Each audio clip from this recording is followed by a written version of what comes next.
So from the thick of winter until now, I've replaced 4 tires on my Tesla Model 3. And I think I've figured out what I'm going to do if I ever need more tires for the Tesla in the future. Let me share what I've learned with you.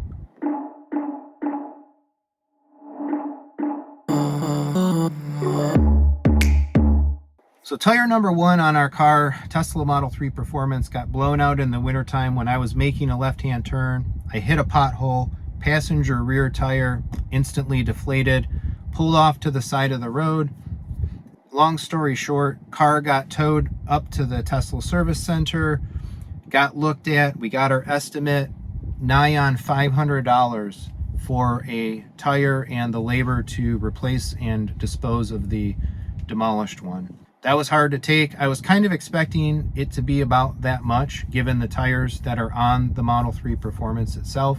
But again, still a hard check to write. I don't remember if any kind of road hazard tire coverage was offered to us when we took delivery of the car or when we bought the car. I kind of feel that there wasn't any, or that Tesla might not offer road hazard.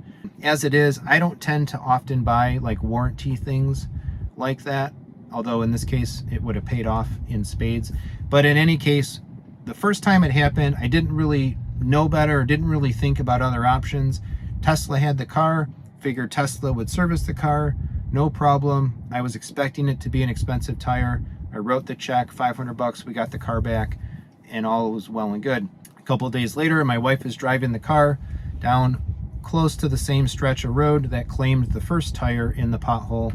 And wouldn't you know it, bam, bam, she hits a different hole. There's this stretch of road by our house through this winter that was just like absolutely ridiculous. Driver side front, driver side rear, took them both out on the same pothole. Pull off on the side of the road again. Car gets towed back to the Tesla service center. This time we need 2 tires. So are we gonna pay $1,000 this time to Tesla to buy the tires directly from them and have them replace them and all of that stuff? Well, we kind of got saved by circumstance. So instead of just getting the estimate, another grand or whatever it was going to be, and Tesla replacing the tires with no coverage and you know, nothing, whatever, just a straight replacement, the car sat for a couple of weeks before we were informed that they didn't have any tires.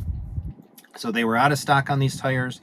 They were not able to procure them, and the service rep specifically recommended you should go see if you can find tires somewhere else because we can't get them. Okay, no problem. I'll see what I can do. I looked around online and I found my way to Tire Rack, TireRack.com. Tire Rack had the tires, the right match, the Pirellis and such for the vehicle for roughly about $340 a piece. A nice little savings.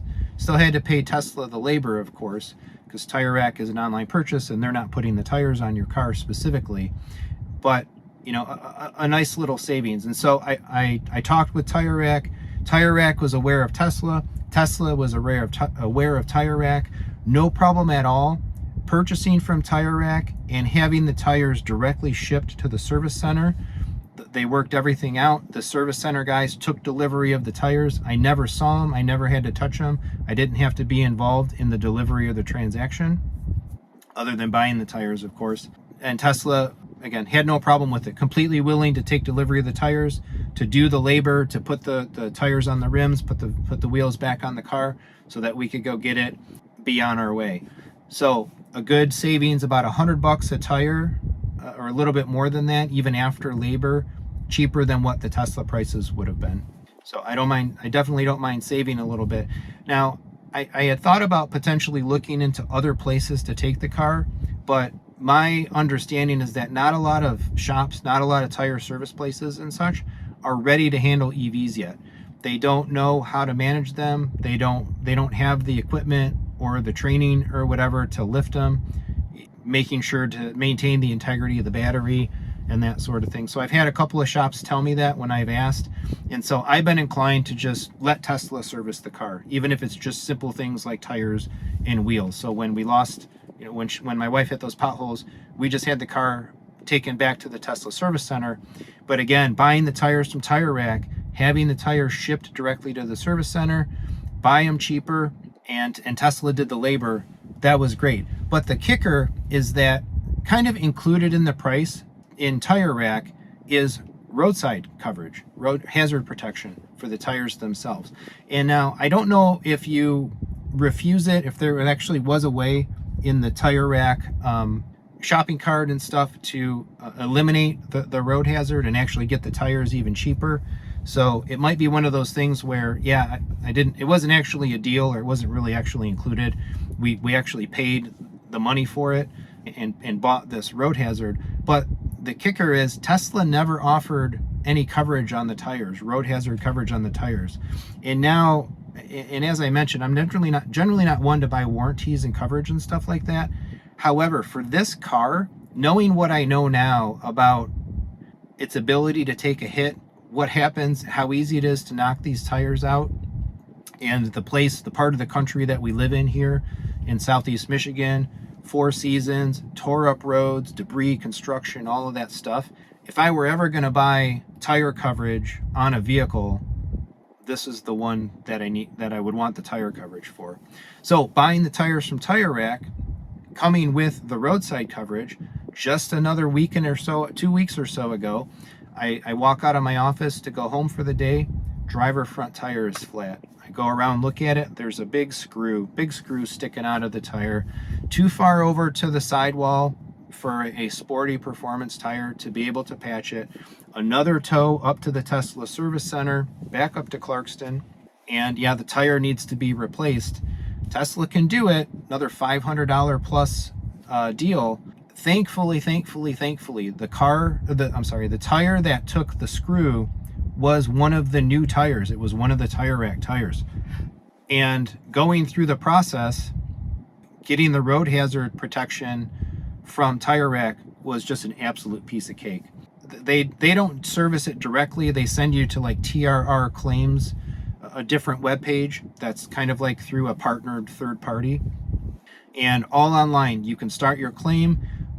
Because of the Tire Rack purchase, it's all linked. You can basically state, which tire from a prior purchase was the damaged one, which one is a claim being filed against.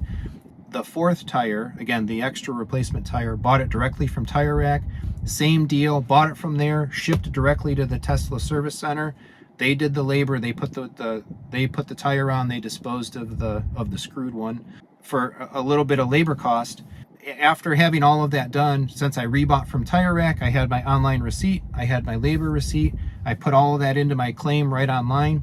2 days later, a day and a half later, not even, your claim has been approved for on the order of what was actually $394. So that's interesting. The latest tire that I bought was $394 before tax. The other 2 tires from Tire Rack were like $337, and I called and I asked about that actually. And they're like, "Oh no, the price of the tires has gone up. The price of everything's going up." The claim, the road hazard claim, was good for the purchase price of the replacement tire, not including tax and not including labor. Even if we could have refused the road hazard, I think it commented it was like a $45 value. Even if I could have removed it from the cart in the original purchase, in this case, I spent $45 and I just, I got $400 back. So I definitely came out ahead on this deal. So knowing what I know now, Tesla Model 3 performance trim particular, these big wheels, these real thin-walled performance tires, expensive tires, upwards of $400 a piece when they get jacked and they get blown out, and the ability to have an online purchase from Tire Rack and the Tesla service center and the Tesla techs work together so easily.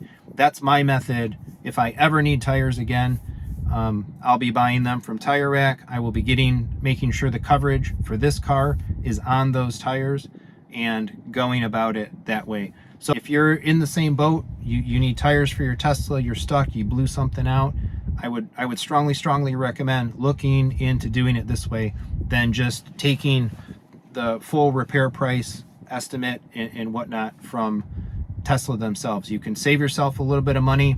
You can make sure that you have coverage on a vehicle that has tire logistics that, in this case, it's quite nice to have it.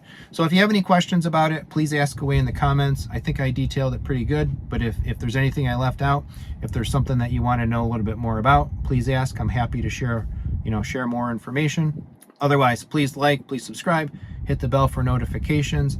Look for other Tesla videos on the channel. Just recently here, I've got my 6-month review and a couple other Tesla videos coming out after not having really talked a whole lot of Tesla very much in the last weeks. I've been more focused on home theater and those aspects of the channel here for a little while, but I wanted to get back to a couple things about the Tesla because some interesting things obviously have happened. So thanks again.